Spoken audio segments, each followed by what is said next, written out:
कयाजी जिले के सिरघाटी स्थित अंबेडकर छात्रावास, जिसे वंचित एवं दलित छात्राओं के बेहतर भविष्य और ध्यान में रखते हुए करोड़ों की लागत से बनाया गया था, आज बदहाली और उपेक्षा का शिकार होकर खंडर में बदल चुका है। वर्षों से बंद पड़े इस छात्रावास की स्थिति इतनी दयनीय है कि अब यहाँ रहना तो दूर, खड़ा होना भी मुश्किल प्रतीत होता है। हैरानी की बात यह है कि इतने महत्वपूर्ण छात्रावास के बंद होने की जानकारी जिला प्रशासन तक को नहीं थी।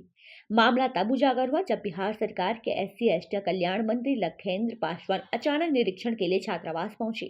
निरीक्षण के दौरान छात्रावास मुख्य द्वार पर ताला लटका दिखा। मंत्री ने मौके पर मौजूद अधिकारियों को बुलाकर ताला खुलवाया। अंदर प्रवेश करते ही जो दृश्य सामने आया उसे देखकर मंत्री भी हैरान रह गए।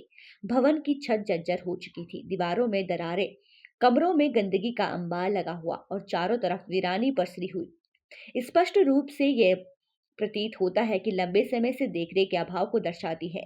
मंत्री ने मौके पर ही अनुमंडलीय कल्याण पदाधिकारी अमल किशोर को जमकर फटकार लगाई और 24 घंटे के अंदर पूरे मामले में स्पष्टीकरण देने का निर्देश दिया। उन्होंने कहा कि इस तरह की लापरवाही किसी भी सूरत में बर्दाश्त नहीं की जाएगी और दोषियों पर सख्त कार्रवाई की जाएगी। स्थानीय लोगों का कहना है कि छात्रावास के निर्माण के बाद कुछ समय तक इसका प्रयोग हुआ, लेकिन धीरे धीरे यह बंद हो गया और प्रशासन की उदासीनता के कारण इसकी स्थिति दिन ब दिन बिगड़ती चली गई। अब बड़ा सवाल यह है कि क्या सिर्फ फटकार और जवाब तलब करने से हालात में सुधार आएगा या फिर इस छात्रावास को दोबारा चालू कर जरूरतमंद छात्रों को इसका लाभ दिलाने के लिए ठोस कदम उठाए जाएंगे। आप क्या कर रहे हैं यहाँ पर? EWO हो आप? आपको जवाबदेही बनता है कि नहीं सब देखने का, बच्चों का एडमिशन लेने का, इसको रिपेयरिंग करवा का काम कराने का? यूनिट खा गया बच्चों को, 50 बच्चे का आपने गलत कर दिया। आपको नॉलेज में नहीं है ये विद्यालय का? विभाग की लिस्ट में सर ये इसका नाम भी नहीं था सर। और वो विभाग का लिस्ट में ये छात्रावास का नाम नहीं है। अभी संचालित जो है उसमें नहीं है। संचालित नहीं, संचालित आपने किया ही नहीं तो कहां से होगा? संचालित करते तब ना होता, चाहे आपसे पूर्व में करता हो तब ना होता। कोई किया ही नहीं और आपने भी 2 साल काट दिया, आपने नहीं किया।